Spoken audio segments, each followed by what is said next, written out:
want your opinion on that. I was thinking कि yes, गोरा आया, गोरे ने 100 साल 18, if you start from 1857 to 1947, that's about, उससे पहले, you know, East India Company and Goa and sorry, Bengal में they put their foot first. Overall, give it take 150 years and on. Do you not think कि, I mean, it's just an interesting thought experiment, कि अगर गोरा ना आया होता, then the modern India may have been a totally different story altogether. The butterfly effect, you know, if we put into consideration. Do you think because अगर what गोरा kind of नहीं an आया India होता that would have था, been? गोरा नहीं आया होता था, हमारी democracy में transition कैसे होती in the modern nation state में?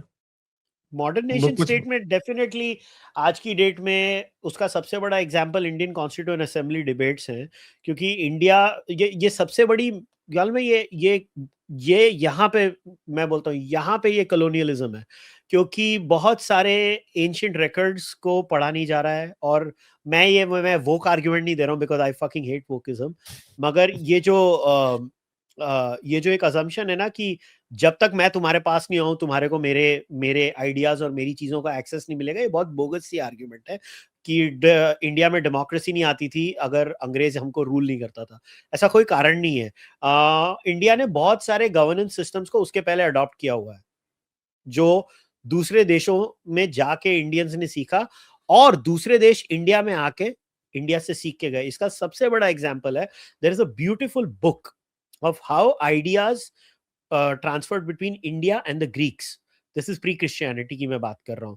It is called the shape of ancient thought. बहुत मोटी बुक है, तो इसके पहले कि लोग मुझे गाली दें, 1000 पेज के ऊपर है, मगर it shows how ideas from India transfer to the Greeks and the Greeks got so many governance ideas,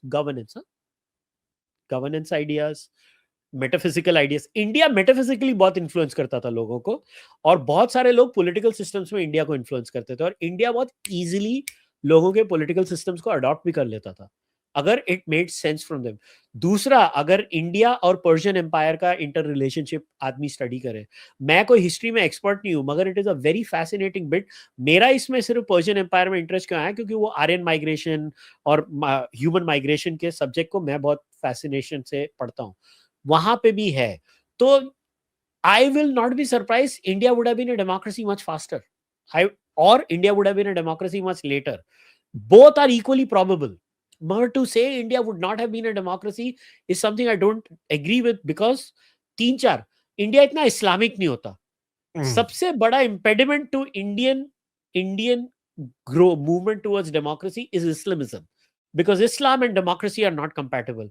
While on the other hand, faith systems native to India, including atheism, which is native to India, people may not like to admit it, atheism literally stems from India at the most organized level, which now even Western scholars have accepted it. So all these systems were very, very much in sync with democracy.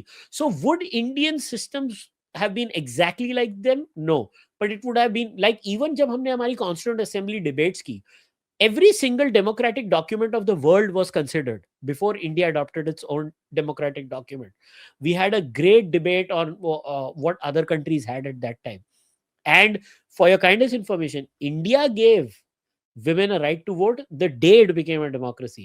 A lot of these enlightened Western nations gave women much later. So, you have to give credit where it's due. India can be ahead of the curve also in many things. India बहुत पहले आ सकता है. No, but you could also argue. No, but you could also argue that happened in 1947. So by that point, most of the so-called enlightened societies had already done it. So India was catching up by that point. So whereas other countries जहाँ पे Magna Carta 14th century में आ रहा है, क्या Switzerland ने 1970s में दिया है? Okay, well, yeah, fair enough. Look, there are some anomalies, but I'm talking about New Zealand में 1898 में आता ना. लेकिन मेरा इसी के अंदर एक और ऐड करो. Not necessarily speaking के क्या इंडिया के जो modern nation state है उसके अंदर democracy होनी थी या नहीं होनी थी. I also think it would have been much more plausible for India to be a democracy, because historically India has always been open. India has never been a strong authoritarian, because it's been fragmented. It's been little जो उसकी states रही हैं. My point is, how would we have overcome जो princely states थी, जो इन fragmented society थी, उसको किस तरह यूनिफाई इंडिया ने होना था if there was no central But before India the at that point? British came, right, the Maratha Empire was quite big. People don't realize. Even when the Ranjit British Singh were as there, well. Ranjit Singh का तो आगे की तरफ था. Vijayanagar empire कितना बड़ा था. लोग यार इरेज कर चुके हैं हिस्ट्री में से विजयनगर एम्पायर को. अनफॉर्चुनेटली हम उसके बारे में बात ही नहीं करते हैं. What was that made Vijayanagar up of? Empire वो सदर्न इंडिया और वो बहुत सारे रीजन्स थे, और सदर्न से लेकर वेस्टर्न इंडिया, सेंट्रल इंडिया, काफी जगहों पे वो लोग थे. तो ऐसा नहीं है कि इंडिया में कभी सेंस ऑफ यूनिटी नहीं थी. ये भी एक बहुत बड़ी मिथोलॉजी पेली गई है कि And the सिर्फ मुगलों ने Mughals were on the India decline. को. So Mughals were on the decline at that point, yeah?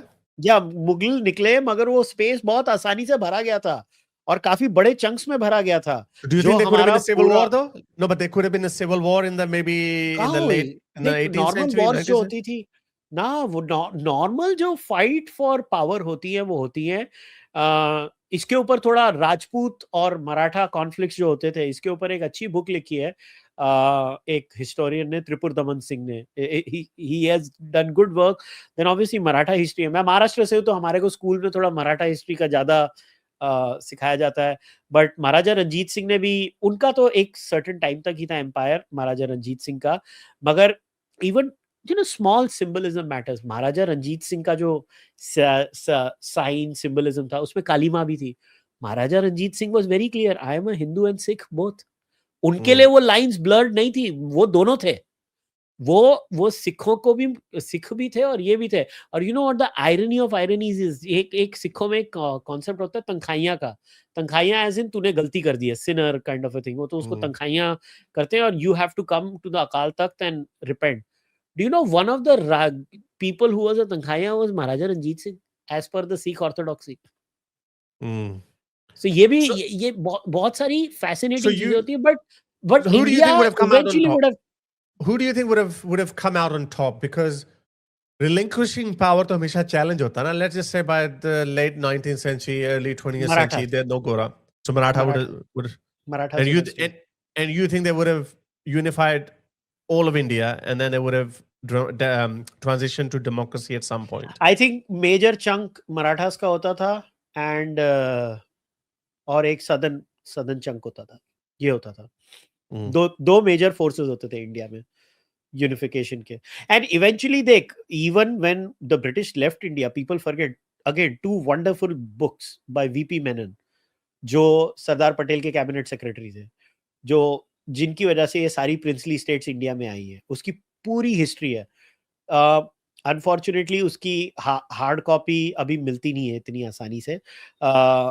If you can find it, you are lucky, because it's a book written long time ago.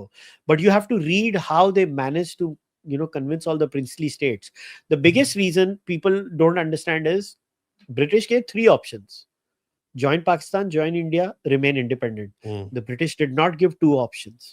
Please go and read the documents that were signed at that point of time, and how Sardar Patel, VP Menon got all the princely states together is a beautiful history.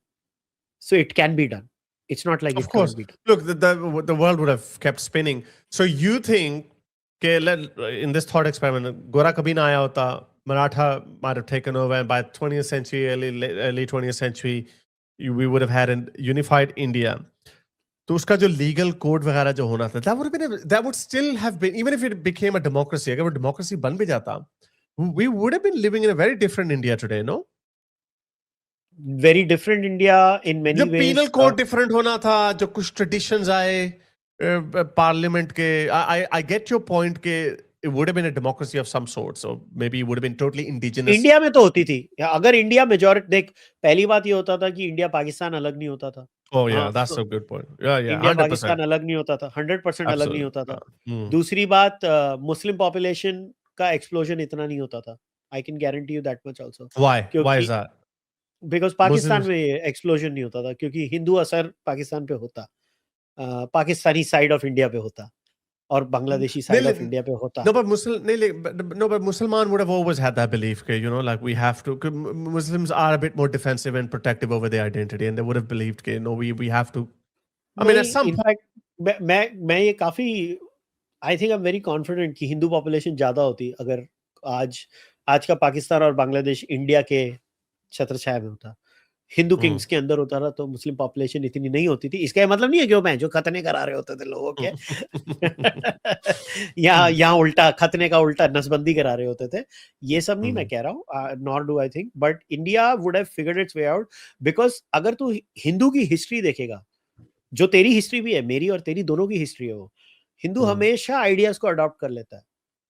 लोग भूल रहे हैं लोगों को कि, भी और astrology, लोग ज़ोडिएक साइंस कोई इंडियन नहीं है।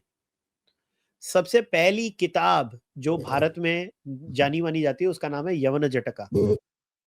यवन लिटरली मतलब ग्रीक है। यवन का लिटरल ट्रांसलेशन ग्रीक है। सो ग्रीक्स लाए हमारे यहाँ पे और हमने उसको ले लिया। हमको जो चीज सेंस करती थी ना, हम ले लेते थे। हमने हमेशा से ली हुई है। ऐसा नहीं है ना कि मैथ इंडियंस सिर्फ अंग्रेजों ने की, इंडियंस ने भी मैथ की है, इजिप्शियंस ने भी मैथ की है, एडवांस मैथ की है, कॉम्प्लेक्स मैथ की है।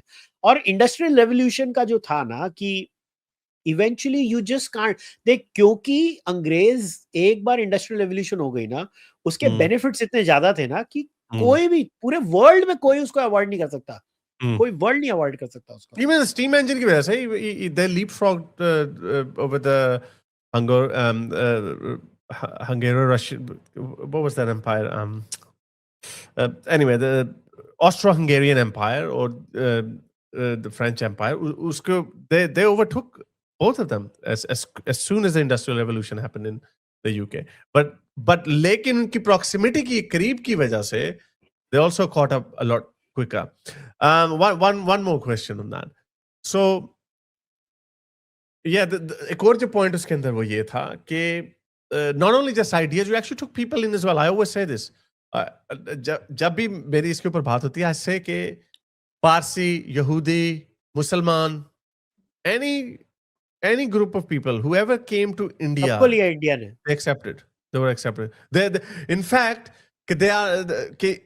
they maintained their culture. Obviously, there was some integration and assimilation as well, but they maintained their culture and they're still surviving cultures in India. Parsi भी India में उसी तरह ही है, यहूदी भी हैं इंडिया में, and they all आज भी came. पारसी 11 में नॉन पारसीज अलाउड नहीं है, and Indians are fine with it. Parsi temple में नॉन पारसीज अलाउड नहीं है। Oh yeah. और Indians are the only people who will be fine with it कि पारसी, मगर पारसी भी उतना एसिमिलेट करना शुरू हो गए ना। गुजरात में आए थे, गुजराती बोले, साड़ी पहनती है पारसी औरतें, नोट कर रहा है, पारसियों के कपड़े इंडिया में देख, साड़ी पहनती है। Oh yes, उन्होंने वो सारी चीजें अडॉप्ट की इंडिया की। इंडिया ने बोला तेरे मंदिर में हम नहीं आएंगे।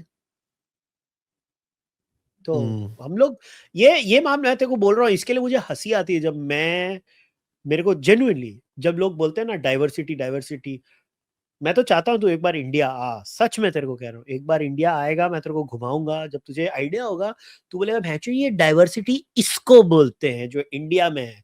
जो 50 किलोमीटर 60 किलोमीटर के अंदर भाषा बदल जाती है, खाना बदल जाता है, लोगों के तौर तरीके बदल जाते हैं, एकदम लेफ्ट राइट कुछ लेना देना नहीं है दोनों का, और दोनों आप बाजू में रहते हैं। और इतनी नॉन वायलेंट सोसाइटी है ये, इतनी नॉन वायलेंट सोसाइटी है। उसके I have a theory on that too. कि जो इंडिया की जो डाइवर्सिटी है, that also seems more natural because it has formed over many generations. ये जो गोरों की जो डाइवर्सिटी है ना, ये तो 1945 से शुरू की, which is the reason why a lot of people are questioning कि for diversity to actually flourish, it has to take multiple generations, many centuries even.